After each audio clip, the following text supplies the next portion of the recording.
Well, it's Saturday, and this is the project for today. Well, for a couple days probably.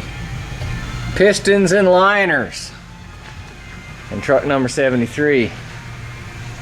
It's been having some tremendous blow-by for about a year now. It hadn't really used any oil, it just steaming out the draft tube, and so I bought a rebuild kit. And I said, well, I'll run it till it gets a little worse, and it started dropping water in the coolant. No, started dropping coolant in the oil. So I figured it was time to go ahead and rebuild it. And I went ahead and I had a there's the old cylinder head. I've got I went ahead and I got a spare head, so I had it rebuilt, new valves and guides and seats and all that. It's right there. Look at the dust on the packaging. So I shouldn't have to wait on anything. I should just snatch the liners out, new packings, new liners, put it back in, roll in a set of mains, and then start loading the pistons back in there, and then put the pan back on and put the new head on it and torque her down and put all the rest of the stuff back on there, and we won't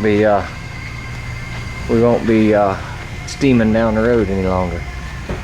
I see a little antifreeze right there, so I'm thinking liner packings went on number 4, or maybe erosion. I don't know. We just have to see. Yeah, we'll pull the piston out and we'll find out what the update is. Well, not what I expected to see.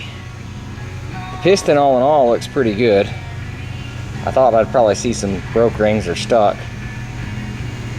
But there's top compression rings broken. And so's the second ring broken.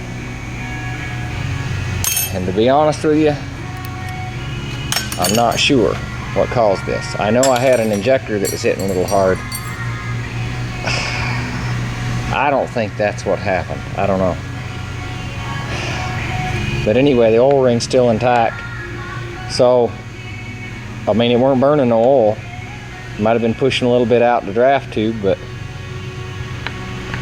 anyway, I really expected to see the top of that piston all laid up, and I expected to see the ring stuck in here but not broken. But anyway, it just shows you what I know. Nothing. But anyway, all right, well, I'm gonna continue on. Afternoon 2 of the engine rebuild. We got some parts in here. We've been cleaning up, rocker arms and stuff like that. Took apart. I got my main bearings rolled in. I got my new liners put in. And I had 2 broken rings on number 6. And then the heat going past the piston burned through the liner packing right here and made it brittle, and it started dropping water in the crankcase. Actually steam, really not much water, just steam. But anyway, got new mains rolled in here. Haven't got them torqued yet, but I've got them snugged up. And this is my last piston. I went to a 4-ring piston. DTs come with a 3-ring piston, and they don't have a whole lot of longevity in a heavy truck like this. About 100,000 miles, maybe 150 is all I've been able to get out of them. I'm hoping that by going to this 4-ring piston that might give me a little more longevity, and the overdrive in the transmission, the project that we did. But anyway, this is the last piston. Put the rings on it, and Monday I'll take and go ahead and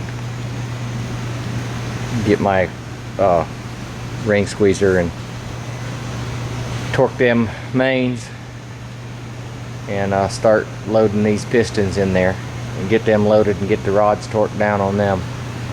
Then I can put the pan back on it, and then it's time to put the reman head back on it. Go ahead and torque it down, and then, you know, adjust the valves and get everything all put back together, and it'll be done. Most shops it takes about 40 hours. If I can get in here and work by myself, it took me about 6 hours to pull it down, and I've got about 6 hours in today. Maybe another 6 or 8 hours and I'll be finished. So, you know, 18 to 24 hours, something like that. But anyway, difference between working for somebody else and working for yourself. We'll about to get out of here tonight.